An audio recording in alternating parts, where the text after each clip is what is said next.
Okay, this is our nature neuron. So on this portion right here, we have our presynaptic neuron, and that is the neuron before the synapse, which is this little gap over here. The presynaptic neuron is the neuron that delivers the messages to the postsynaptic neuron, which is over here. The postsynaptic neuron is the receiver of neurotransmitters. Georgia will get into some of the specifics on the diagram.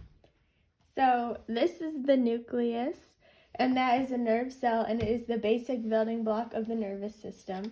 And then surrounding that is the cell body, or also known as the soma, and it's part of the neuron that contains the nucleus, which directs and manufactures substances that the neuron needs for growth and maintenance.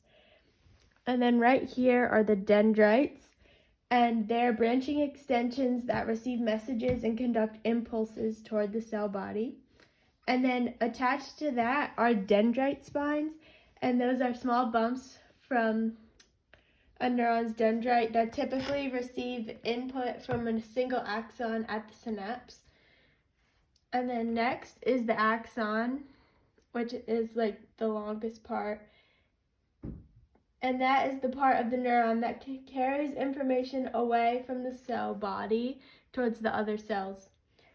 And then the myelin sheath is a layer of fatty tissue that insulates axons and increases the velocity of conduction of action potential along the axon. And then next are the nodes of Ranvier, and those are the gaps in the myelin sheath, and they also contain numerous sodium channels. And then right here are the axon terminal buttons, and they're knob-like structures at the end of an axon. And then within the axon terminal buttons are synaptic vesicles, and those store the neurotransmitters. And neurotransmitters transmit information across the synaptic gap to the next neuron. And here in this diagram, our neurotransmitters are the little orange dots.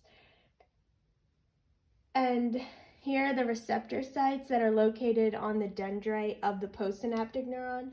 And those are proteins on the surface of the cell, and they are found at the synaptic sites and transmit information from one neuron to another.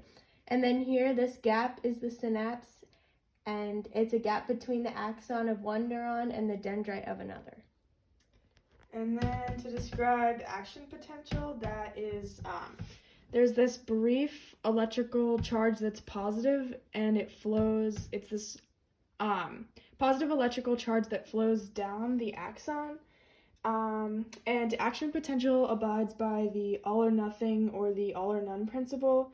And this is when the neuron fires at the same strength every single time, no matter the stimulus or like the circumstance, and that also happens along the axon. And then there's resting potential. This is happens to the entire neuron. It's just like the resting state of a neuron. Nothing is firing at this time period. The neuron is not firing. And then there's depolarization, which is when an incoming impulse raises a neuron's voltage and opens ion channels. So then the potassium ions flow in and the sodium ions flow out. And then there's reuptake, which happens with the neurotransmitters. So they're released from their little receptor sites, and they're absorbed into the terminal buttons from that sending neuron.